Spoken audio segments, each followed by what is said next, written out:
How you doing, guys? It is a lovely snowy Tuesday morning. I'm sitting here watching Netflix. Watched a lot of sci-fi on Netflix recently. Just watching Altered Carbon. Just watched The Cloverfield Paradox.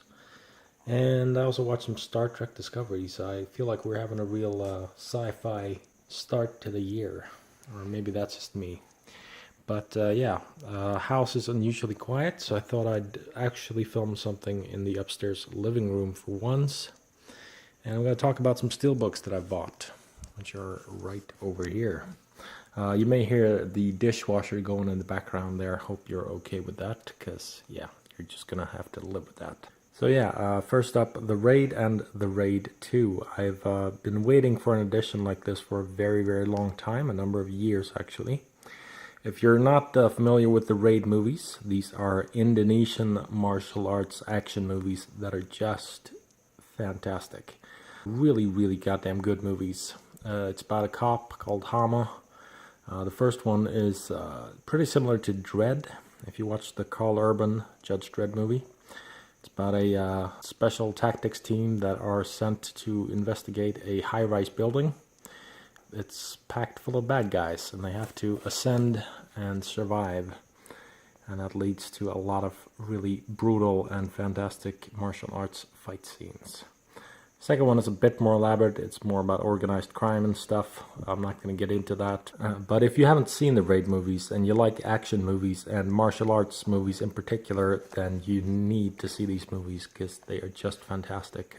Exceptional action, choreography, very well filmed, just really kick-ass movies from start to finish. The second one is a bit longer, it's got a bit more plot going, but it's just such a goddamn good action movie. So if you like really, really well choreographed action, then these are must-sees. This is a lovely Steelbook edition with both movies in the same package. It's got this kind of comic book-esque artwork here, sort of manga-esque. A really cool thing about these is that the titles are debossed in the center, which give them a really cool look and a really cool feel. You can kind of see it there. So the first one here, and then you turn it around and there's the Raid 2. I'll open this up as well. There you go, you got your 2 discs and the artwork on the inside there. And this is jam-packed with bonus features. I think they're pretty much the same as if you buy these separately. A nice touch with the first one is that, as you can see, it says original UK theatrical and uncut version. So you get both. That's one thing I really appreciate when there are several cuts of a movie, when they include both. So you got different languages on these, Indonesian and English dub. So you can pick and choose. I always watch it in the original language, but it's nice that there is a dub if you want to watch it that way. So yeah, there's not really a whole lot else to say about these movies. It's just I've been waiting a very, very long time to finally get a really good Blu-ray edition, and this is about as beautiful as it gets. This nice glossy Steelbook edition, which has both movies collected in the same place. So it's been a while since I've seen them, but they're just, if you like action movies and well choreographed action movies, then these will definitely make your jaw drop. They're that good. Got some Stephen King movies as well. Finally got It in the mail. I've been waiting for this for a long time. This is a limited Steelbook edition. It's pretty much already sold out, which is a shame because a lot of people think it's really beautiful, and I agree. I think this is actually one of the most gorgeous Steelbooks I've ever owned. This artwork here is just perfect. I love this image. The marketing for this movie is just on point. They really knew what they were doing with this movie. And I think that's part of why it was such a huge success. This is the highest grossing horror movie of all time, I believe. So you go, Stephen King. Good for you. I've talked about this movie before. My video review is up on the channel already if you want to watch it.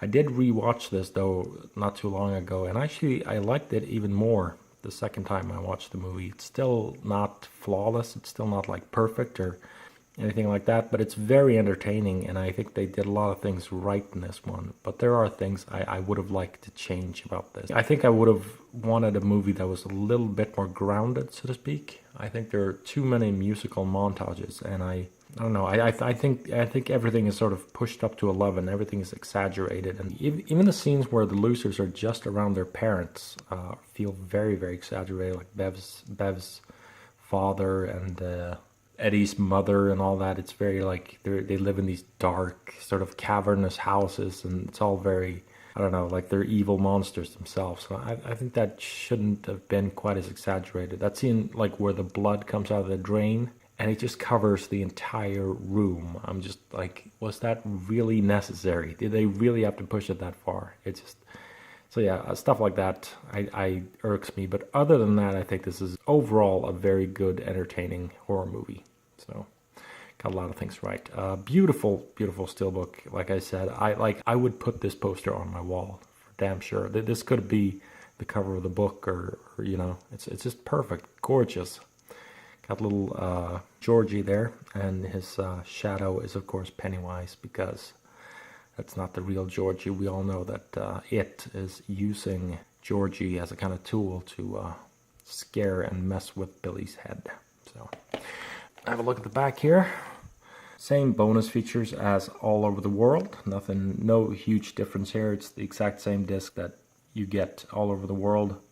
One thing that I want to mention though is that they've already announced an extended version of this, kind of a director's cut, coming later in the year. We're not quite sure when.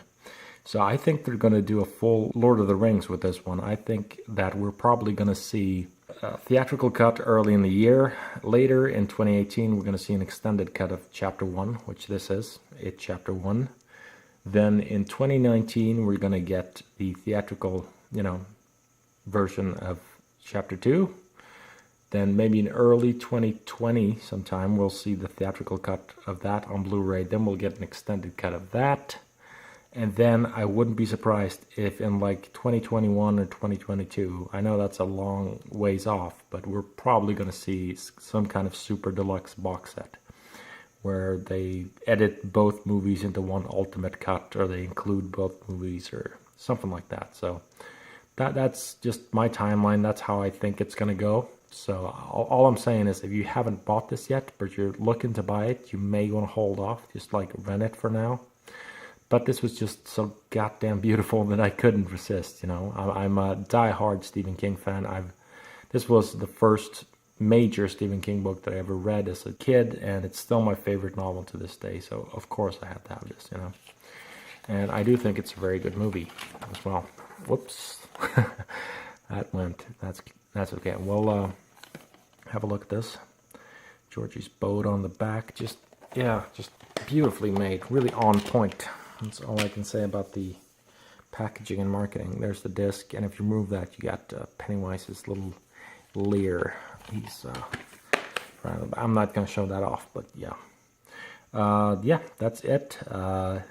Lovely, lovely steelbook. Very good movie, but not flawless, not perfect. I did have some problems with it, but I think it's a very good movie overall. And I'm going to be very interested to see Chapter 2, because I want to see if that's similar to this, meaning it'll be a huge success, but it won't be like perfect or anything like that. But it'll probably be very good overall. Another Stephen King movie that was not as well received in 2017 was The Dark Tower. Went to see this in the movie theater. The truth is, I don't hate this movie. I actually think this is okay. I actually think this is kind of like a rental. But I think the problem with The Dark Tower is you just can't adapt The Dark Tower into a single movie and have it totally work. I still think they tried. They really did their best with this, but it's just not possible. If you're not familiar with the Dark Tower series is Stephen King's sort of magnum opus. It's his big, long, Lord of the Rings epic. It's a very grandiose series. It sort of combines fantasy, sci-fi, and all manner of different genres. It takes place in sort of a desolate Western world as well. And it's about this lonely gunslinger, Roland Deschain, played by Idris Elba in this movie adaptation, who is wandering an alternate universe, so to speak, where he's trying to protect the Dark Tower, which is sort of the nexus of all universes. There are these multiverses, which is how Stephen King explains that all of his novels are connected because they all take place in various multiverses. Some of them take place in the same Earth. Some of them take place in like Earth 2 or Earth 3 or stuff like that. But he's chasing after this man in black, played by Matthew McConaughey, and he's essentially trying to keep the Dark Tower from being destroyed, which would not only destroy his world, but destroy all the multiverses, which, means that this Earth would be destroyed as well, and all the other Cujo Earth would be destroyed, and the Shining Earth would be destroyed, and, all those novels that he's written would be destroyed in one fell swoop. So, nice white steelbook here.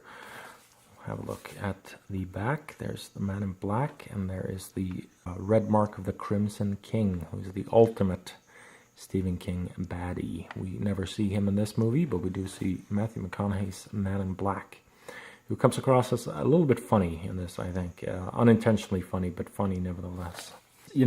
This is an epic, sprawling series. This is a huge, huge series. Consists of at least 8 novels and over a dozen graphic novels. And, I even have an enormous encyclopedia for the Dark Tower series. That's how complicated this series is and how gigantic and sprawling it is. So you can't just sort of summarize this in one movie.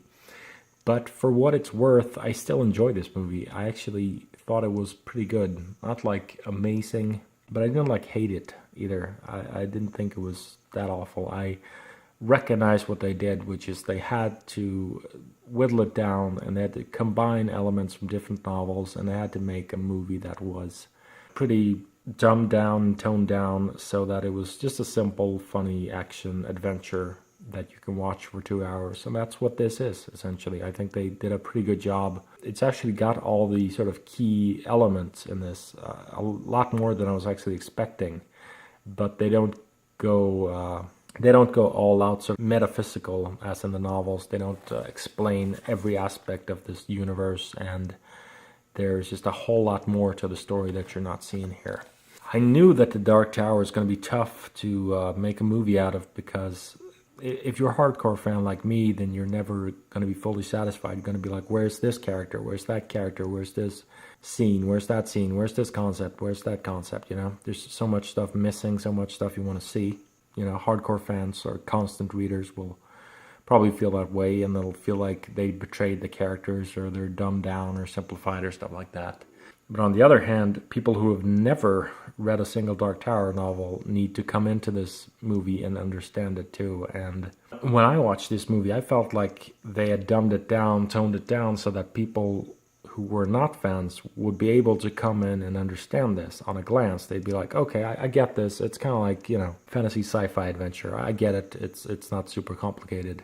But then I saw someone reviewing this who had never read a single novel, and they said they had no clue what was going on. They were so lost, and I don't blame them, because this is a very, very multifaceted, complicated, metaphysical kind of story, and you can't explain it all in a single film. And I don't know that they really did a super job of it here. They didn't explain everything in this movie, and you might be sort of lost. It's there's a lot going on here. Idris Elba is kind of like the last knight trying to save this tower and bring back all of his dead friends who died along the way, because he's been doing this for years upon years upon years, probably like 100 years or 1,000 years, nobody knows, but it just keeps repeating over and over again. And Matthew McConaughey is the man in black, who's the servant of the super evil bad guy, the Crimson King, and he's trying to destroy the tower and all of the multiverses with it. He wants to, end everything. So that tells you how evil he really is. Interesting thing about the Dark Tower is the fact that it, the creature known as it, which we've got here, is referenced along with a lot of other Stephen King creatures and, environments in this movie, of course, because they're all connected. And the creature of it is actually kind of a psychic vampire who originates from these worlds, or the sort of darkness between these multiverses.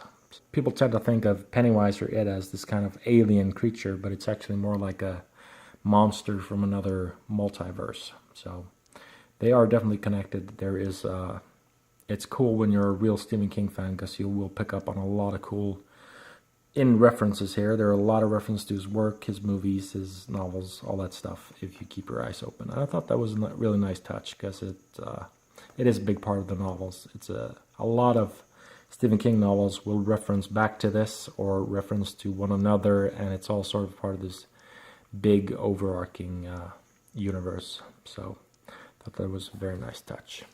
So one of the reasons I was particularly motivated to buy this is that it comes with 2 discs, not just one. You've got your main disc there, and then you got a little bonus feature on one of the discs. So I'll just turn this around and we'll see what it says here. Got your special features, deleted scenes, last time around, the world has moved on, Stephen King inspirations, look through the keyhole, also includes blooper reel, The Man in Black, The Gunslinger in Action, and then there's a bonus disc with Roland of Gilead, The Last Gunslinger. So it's kind of weird to me when they have an entire bonus disc that only has one tiny feature on it. This is like a 10-20 minute feature. I mean, that's like, I don't know, that's like buying a building and like putting, you know, only occupying one room, I guess. But yeah. Anyway, The Dark Tower, I don't know, it's okay, but I think this would really work better as a television series. And I hear that this summer, they're actually going to start shooting the Dark Tower television series. So they are moving ahead with that. Even though this was a critical and commercial failure, pretty much a flop from what I gather, I'm glad that they are moving ahead with that. And if you really want to get into the series, but you don't want to read a lot of heavy novels or stuff, I really recommend the Marvel graphic novel series. It's a really good starting point. And I think they should really do like an anime series. Do like maybe like an American anime series, if that makes any sense, and follow the graphic novels to a T, because they're not only really stylish and cool, but they also follow the entire story in a chronological order. The novels aren't always in a chronological order. They flash back and forward, and you get these little, you know, gaps of time here and there. But the graphic novel series is completely chronological. Starts from the very beginning of the tale, and then they've, you know, been very careful to, you know, follow it completely in order. So I think that's a really cool thing. So The Dark Tower, I like it. I think it's watchable. I don't think it's fantastic, but I don't think it's horrible either. It's okay, you know. It's been dumbed down, simplified into a simple one-shot fantasy action movie. But I still think that despite being that sort of dumbed down, simple action movie, they still did a lot of respectful, cool things for the fans. So I appreciate that. So, but yeah, it has a lot more potential as a series. I'll put it that way too. Also picked up some animated movies. We've got Transformers the movie. This is the classic 1986 movie, I want to say. I think it's from 86. And I've actually never been the hugest Transformers fan growing up. That was always my brother. He was always, you know, the biggest Transformers fan. But I don't know, I got this itch. I saw that this was available on Savi.com still. It wasn't sold out, which I suspect that it might be. So I don't know, I felt like I needed this in my collection. I felt like I need a Transformers movie in my collection that's not directed by Michael Bay. I need the real OG Transformers, you know. And I saw this beautiful remastered Steelbook, this glossy, beautiful Steelbook, brand new extras, all that stuff. And I figured, what the hell? I'll pick this up. And I even told my brother, you know, you can come see this over at my house or whatever. So he was happy about that. So this is the limited edition 30th anniversary Steelbook. It's got 2 Blu-rays and digital download. So it's a very nice, elaborate Steelbook edition. This movie is so goddamn 80s. This is like, this and Rocky 4 are like the most 80s movies ever made, pretty much. But yeah, I've only seen this movie once, I'll be honest. I can't recite the plot for you, but here it is. So I don't know this by heart, but I don't know. I just felt like having this. I felt like sometimes I'll want to watch some classic OG Transformers for some reason, and then I'll have, the movie in this beautiful edition. So it's got this a brand new comprehensive documentary called Till All Are One, an audio commentary, featurettes, storyboards, trailers, and TV spots. And there you go, Till All Are One. Really, really lovely Steelbook edition there. Beautiful artwork on the cover. See how glossy that is. Open this up. You got a digital copy code there. Use it if you want to. I'm probably not going to use this. There you go. 2 discs, and then you just got your classic Autobot and Decepticon logos in there, I think. Pretty much. So yeah, that's it for Transformers the movie. Don't know why, I just sort of bought it on a, it was an impulse buy, and bought it on a whim. I'm not sure how often I'll watch this, but if I'm ever in the mood of watching something that's really, really 80s, then yeah, I'll have Transformers the movie in my collection. So I don't know, I sort of felt like this is probably going to sell out eventually, and it's going to be this real collector's item. And for some reason, I just felt like I wanted this. Maybe it's nostalgia or whatever, but I don't know, got this feeling that I was on a real animation trip, so I bought this. Speaking of animation, I also picked up a Japanese animated film called Your Name. This is by acclaimed director Makoto Shinkai. I think his films are pretty goddamn exceptional, especially when it comes to the quality of the animation. His films are just goddamn breathtaking. I mean, really, really goddamn gorgeous movies. Just the amount of detail in every single frame, the colors, the skies, I don't know, it's just, you have to see it to believe it. His films are breathtaking, really, really breathtaking. And I'd seen The Garden of Words, which was a short film he made a couple of years ago, and I watched Your Name. I was curious about this because it had gotten good reviews, and I thought this was a very good movie overall. It's about a boy and a girl. I don't know their names by heart, but essentially one of them lives in Tokyo, has a bit of a richer life, and the boy and the girl lives outside of Tokyo. She lives a simpler, easier life, a bit more rural. They've actually never met each other because they live so far away, but one day they both go to sleep and they end up waking up in another's bodies. So it's kind of a Freaky Friday situation. But they get in touch and they get to know one another and they get to experience life through one another's eyes for a while, which is very interesting. But then one day he tries to call her and she doesn't answer her phone. There's no reply anymore, and he wonders what's going on. So he decides to travel out to the countryside and visit her in person. That is all I'll say about this movie. I'm not going to reveal anything else about it, but I really highly recommend watching this movie. Really good anime. It's been praised. A lot of people really love this film. Gorgeous animation as always, just absolutely breathtaking. Like, you cannot believe your eyes. The artistry on display here, as is with all his films. I actually watched all the Makoto Shinkai directed films recently, and they're all just gorgeous. Storytelling can waver, here and there, but the animation is just fantastic.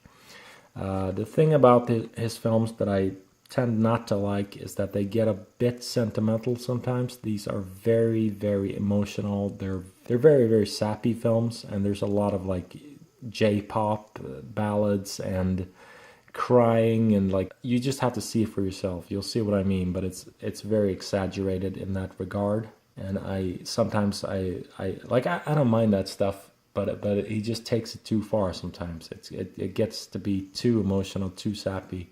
And almost all his movies are about the same thing. It's about sort of the vague emotions of a boy and a girl lost through time or space or something like that. It's like, I'm calling your name, and it's kind of vaguely romantic, but it's like, you are my soulmate and you're lost, and it's, that kind of film. But that being said, I still really enjoy this one, and it had some real surprises up its sleeve, which I thought was really interesting.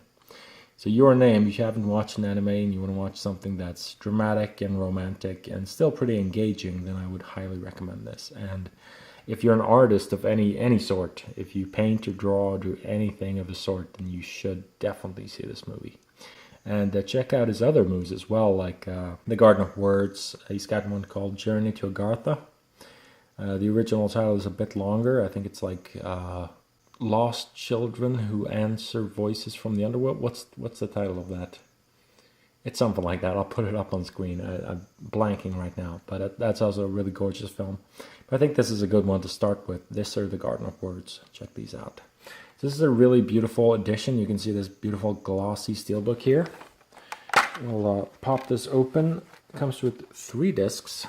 Actually comes with the soundtrack by a group called Radwimps. Got the Blu-ray there and the DVD.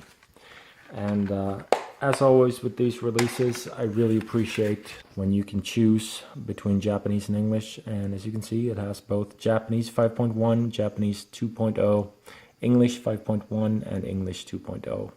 Only English subtitles though, that's noteworthy, I think. Mitsuha and Taki, those are their names. There you go. I totally blanked on those. It's got some interesting promotional TV special, 21 minutes, theme song by Radwimps, and the filmography of Makoto Shinkai, and some promotional videos. So yeah, there's Your Name. I've been on a real anime kick recently. I watched a lot of anime that I hadn't seen before. I was just in a real anime mood. Sometimes I just love watching Japanese artistry because it's so different from films in the West, you know. In the West, we tend to still sort of think of animation as it's either for kids or adults. And mostly it seems to be catering. I mean, we have family films, of course. We do with Disney and with Pixar and stuff like that. But I don't know, I think it's on a completely different level in Japan. It's a real art. Like it's really something that is revered in a way. Like just the amount of artistry here is just staggering, and you can't quite believe it. And what I like about Japanese anime in particular is that they're usually almost like, I don't know, they could be filmed probably. You could probably film this story and make it almost just as good, but they use animation to tell it, and it gives it this whole other quality. And that sort of makes it into this sort of gorgeous piece of living art. It's hard to explain, but all anime have this amazing reverence, this amazing quality to them, like you're watching a living piece of art that is very much intended for adults. And I love that about them. They're just, I don't know, it's just a completely different level in my opinion. So hard to explain, but yeah. Anyway, that's it for this video. We have this beautiful steelbook of Your Name by Makoto Shinkai. Transformers the movie, the 30th anniversary edition. The Dark Tower, not a very popular movie, but I thought it was okay. We had It. I like it very much, didn't quite love it, but yeah, good adaptation overall, and fucking gorgeous steelbook. And we had The Raid and The Raid 2, really cool Indonesian martial arts films, finally in one beautiful package. Okay, so that's it for this video. I'm going to stop now because my phone is practically overheating as we speak. So I'm going to go cool it off, I think. It's been cool filming in the living room for once. I don't usually get to do too many videos in here because there's always someone at home or awake, or, you know, people who are too busy in this house with anything but making YouTube videos. So I'll share one last thing before I leave. This is where I sit and draw. Just picked up these really cool adult coloring books. Star Trek The Next Generation, really beautiful. This is actually made by Dark Horse Comics, so they used their comic book illustrators, which I thought was brilliant. This one's called The Beauty of Horror. Really lovely. Right up my alley, of course. And I picked up Disney Villains, 100 Images to Inspire Creativity and Relaxation, because I really like Disney imagery, and I figured they're really colorful, so I really get to use my colored pencils for those. So yeah, that's it for this video. I hope you've enjoyed this one, and I'll catch you in the future. Bye.